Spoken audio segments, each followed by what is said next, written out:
Okay, we're back, and you were telling us about Oh, yeah. the pier.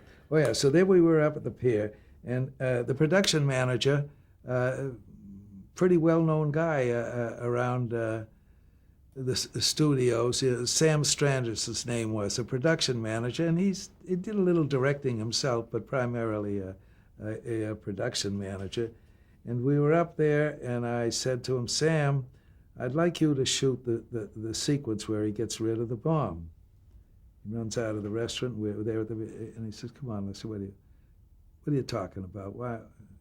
Let's get to it." And I said, "Sam, no, I mean it. You know, I figure I could shoot my way out of anything. I don't know how to do this sequence." I said, "He runs out of the restaurant. I've got a great opening. I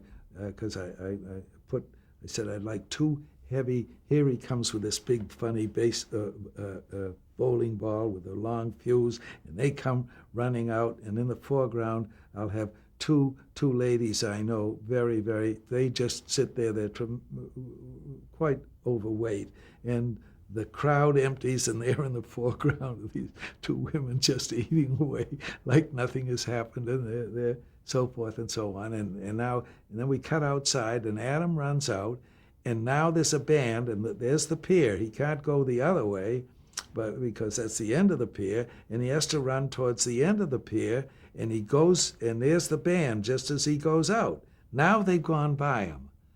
How does he keep running and get rid of the bomb? The band's gone there. You shoot it, Sam.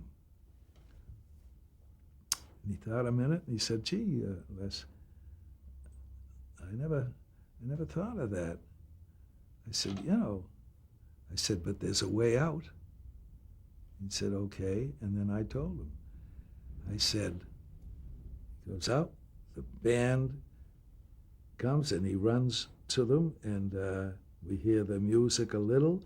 And I said, now he runs over to the nearest side to throw it, and just as he throws it, and I built the whole sequence. The scuba diver comes up, the mother duckling with the 8 ducks come up. He gets to the middle, and there are the 2 lovers going through the hole and embrace. He gets to the other side, and a guy's coming with these cylinder sins and so forth, and a couple of more things. And I said, I need these things. And then finally he's run through the whole thing that everybody talks about, this sequence, and that's how it was born. You talk about a director's input. And then he finally gets to the very end of the pier and throws it off. And I zoom in, and you hear the explosion.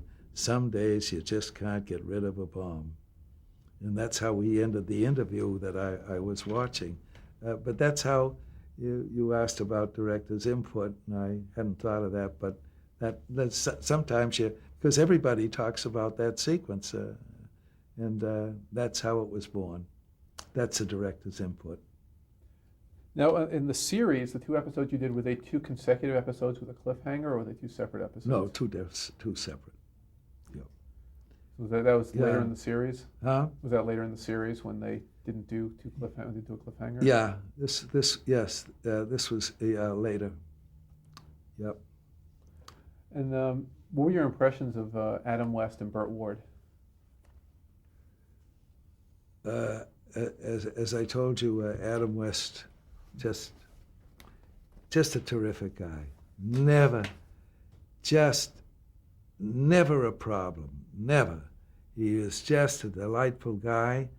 When I made the pilot with him at Warner Brothers, and so we were friends, and he just, in the pressure. And I'll never forget when I was in London, I took a walk with him. We came out of a restaurant on Curzon Street, and he was there at the height. And I was there then doing a film. And we came out of this restaurant on Curzon Street, and word got around that he was there. And I will never forget that walk. Hundreds and hundreds of people were there, and he walked from Curzon Street to his hotel, which was about 4 blocks away, and laughing and joking, and the pencil never stopped, and this mob, just following, that's his popularity then at that time. It's really amazing. But, you know, there's a lot of pressure making these films, and it's tough, and it's real hard work, and you fight the clock and whatever have you.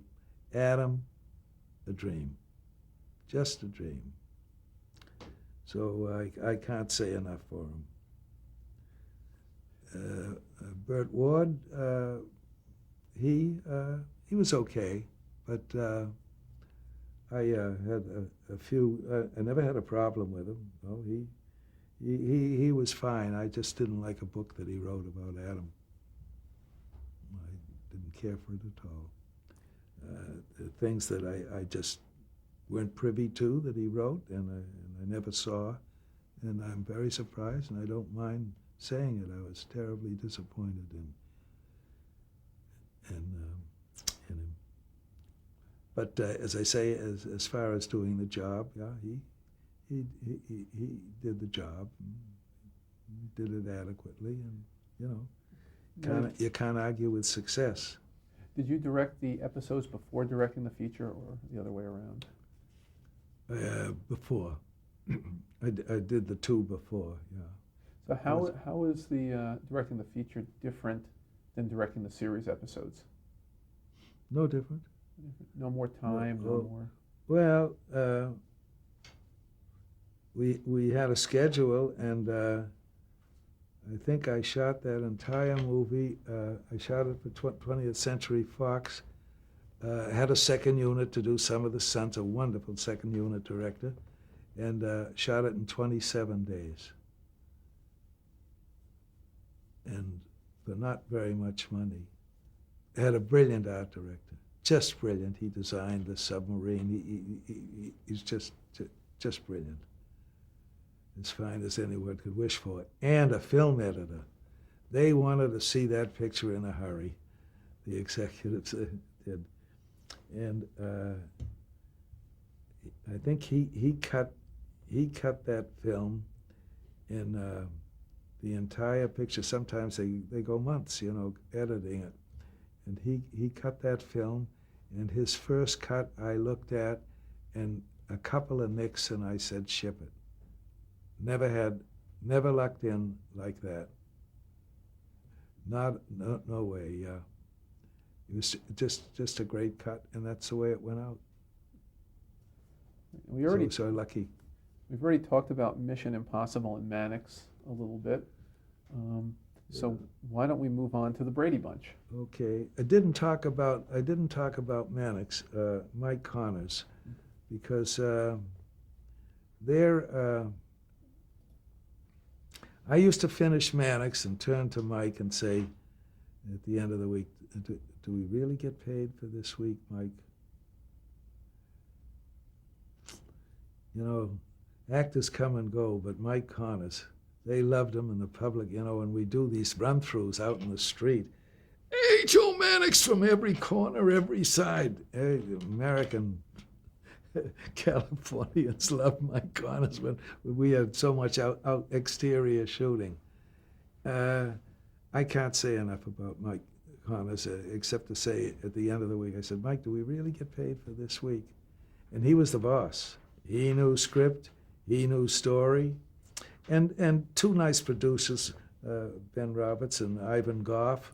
They were both very clever, and it was Mike had a family, and he was everybody loved him, and it was just a great show.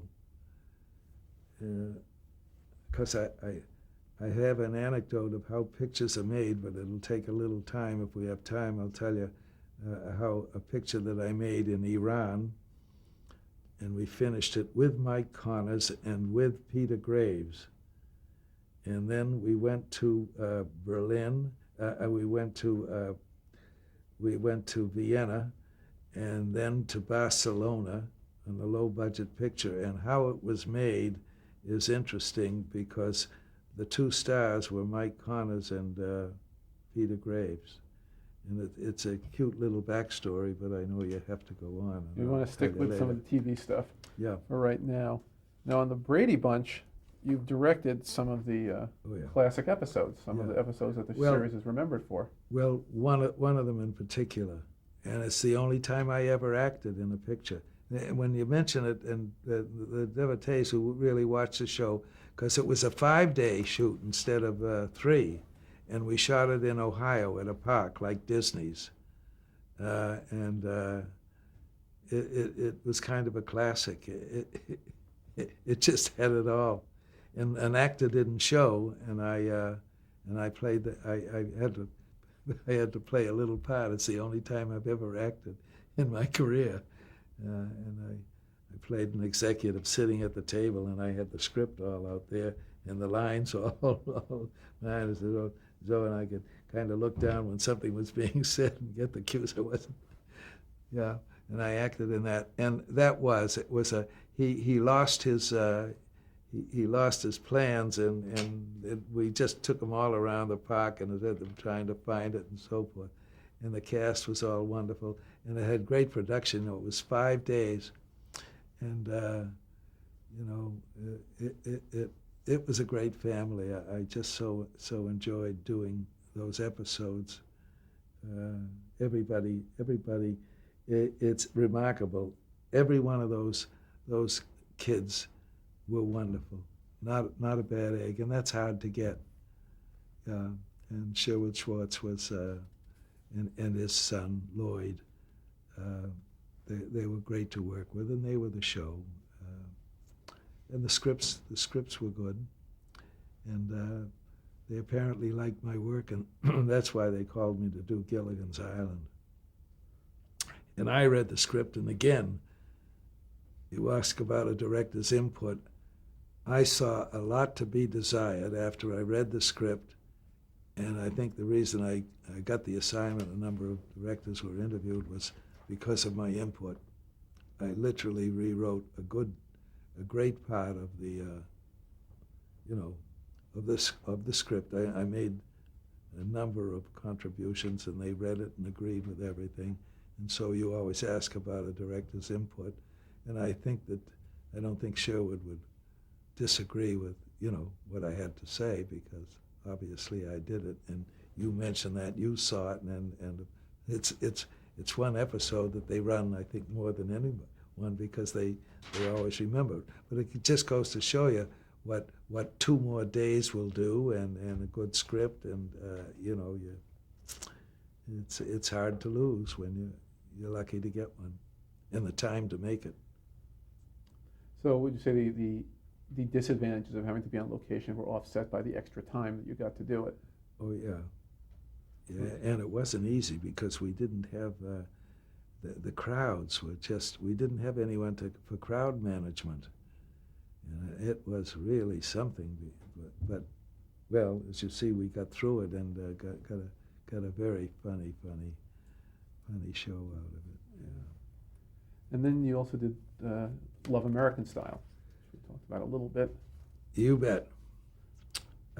I did, I don't know, countless episodes of Love American Style. But I did one with Dorothy Provine and Monty Markham. And a lot of times they say, well, what is the, in comedy, what have you done? Well, it's funny, but I got a script, and I had just finished Mrs. Polyphax Spy, and Connie and I were going to take a little holiday because I finished it in Mexico, and we were going to Puerto Vallarta for a little rest, and I got the script that Bill D'Angelo, who was producing Love American Style at that time, sent to me, written by a guy by the name of Don Nelson, and whom I never worked for, didn't know. And I read the script, and I said to Connie, it's a jewel. I've done a lot of Love American Styles. I've seen many. This is funny. And I would love to do it. And she said, okay, so we scrapped it, and I did it. And the reason I talk about it is because it was one of the 2 days. and Dorothy Provine was the leading lady, and Monty Markham. And what was the story about? They're on a honeymoon, and I'll just be quick. They're on a honeymoon, and up in Maine, and they're getting their suite ready at the hotel, and they go into an antique shop, and she's browsing around, and he gets into. They're waiting for their suite to get ready at the hotel, and he locks himself into what he thought was this and that, and he's locked himself into Chastity belt? a chastity belt, that the knights would leave when they went off to battle. And Dorothy gets, and he gets locked into a chastity belt. And a wonderful, wonderful actors. And now the proprietor comes and he asks for the key. And he says, I think that key is back with the knight who locked it. We haven't ever seen the key.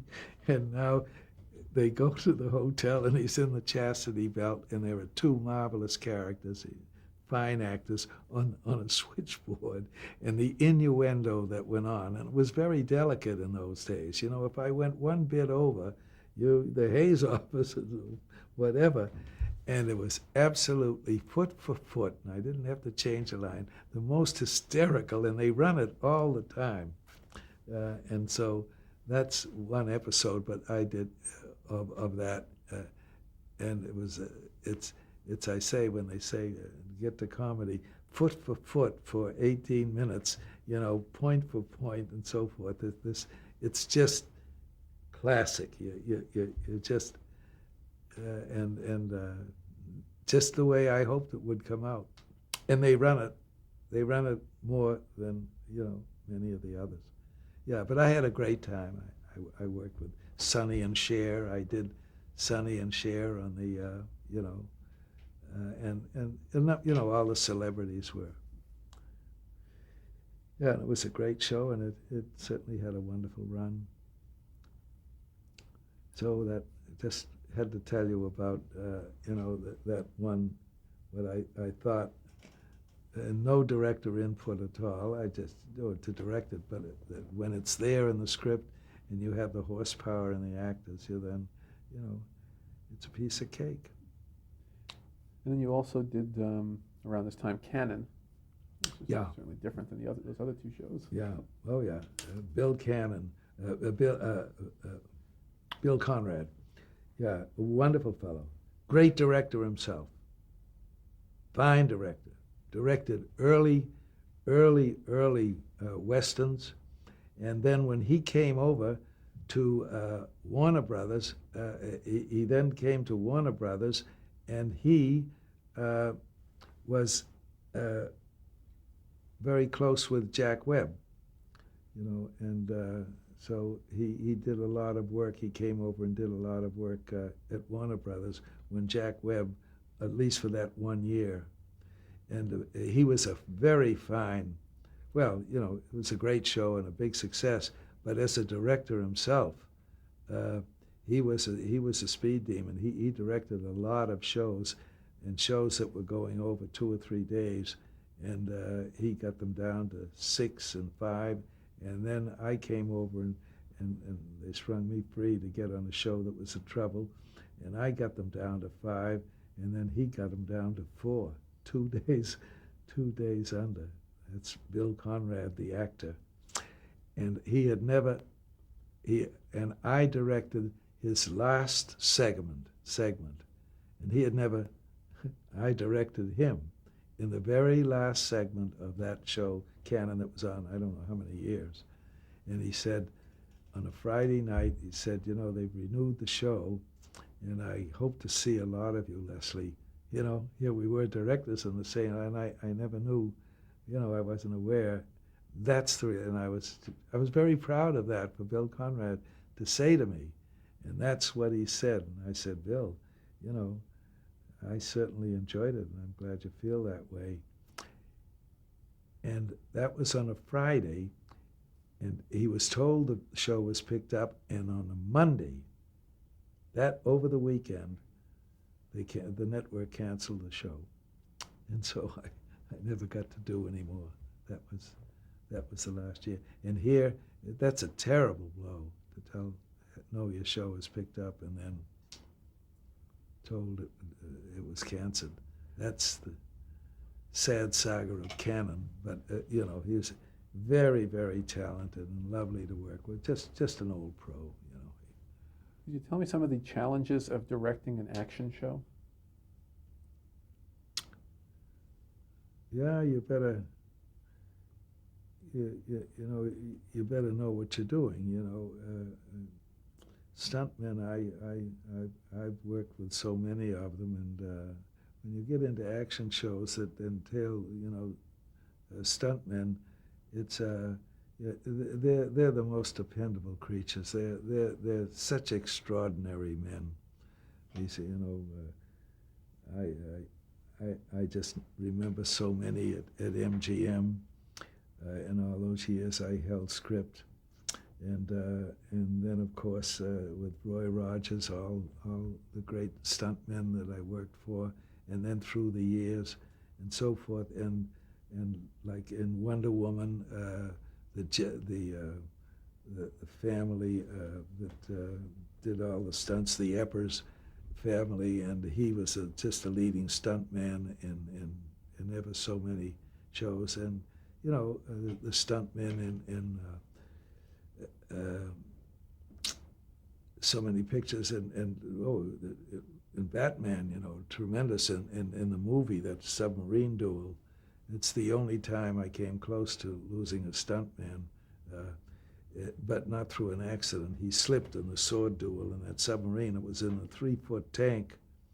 A.C. Hudkins, his name was, and he hit his head open, and we finished the shot, and then they're all fighting on the top of the submarine, so forth, that long sequence.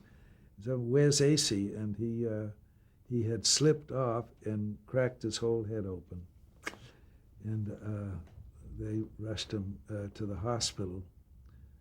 And strangely enough, the neurosurgeon who came was a guy by the name of Mac Andler that is a close friend of mine, who was the neurosurgeon who treated him.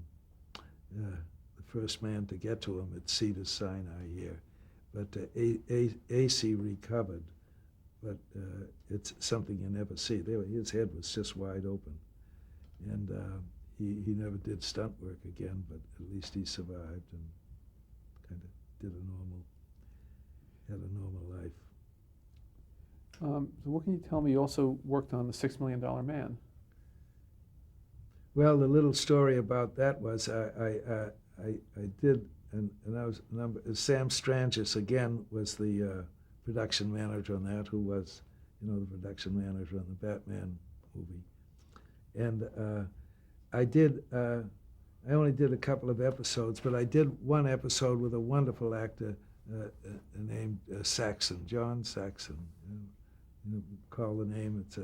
He's wonderful, but a very fine actor, delicate actor, and he did this.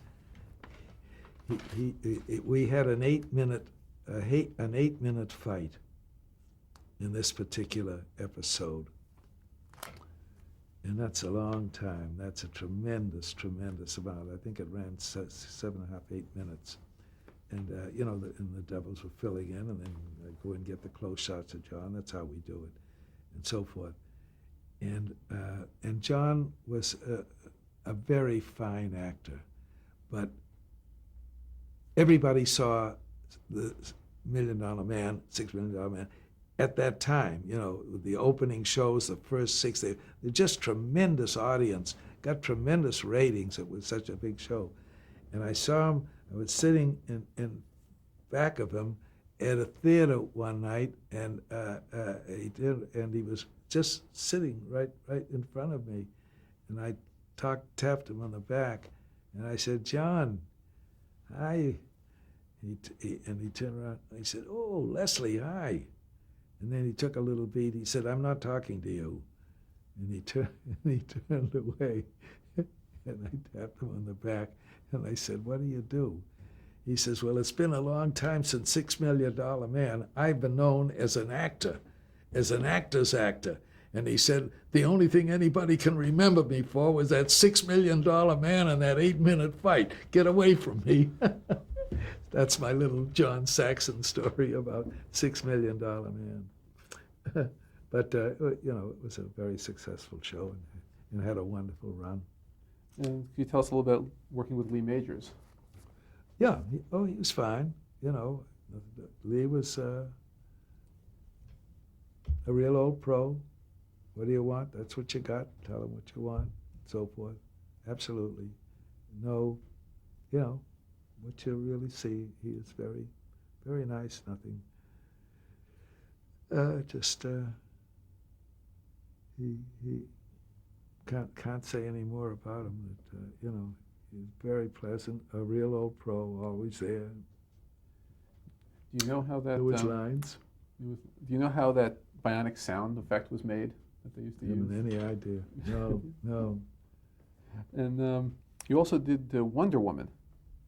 Oh yeah, I did a lot of those. Yeah. 2 versions of Wonder Woman, as I see here. You directed the Wonder Woman movie in the late 60s, is that correct? With Kathy Lee Crosby? No. No? Is my information completely incorrect? Not the movie. Not the movie? No, I only did a television show. Well, it was a TV movie, but you only did the Linda Carter, Lyle Wagner version. Yeah, that's it. Okay, so what was that like? Oh, she was fine. It was new, and she was, you felt the insecurity, and then that's what a director comes through.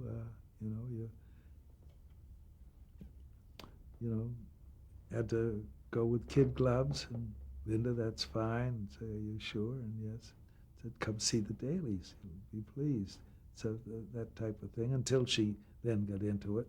And then, as I said earlier, once they get into it, then they don't need that. But I got in and directed, some of the early ones, and so I, had,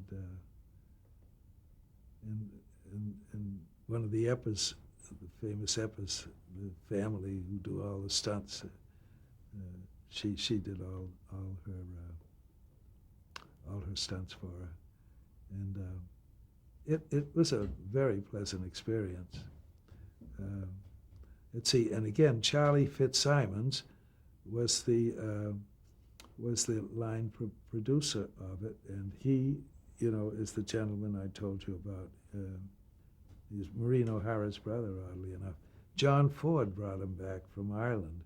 He was the location manager there. He was a lawyer and found the locations for John Ford in one of his films, and he brought him back. And he was the he was the line producer on the film. So again, we were together.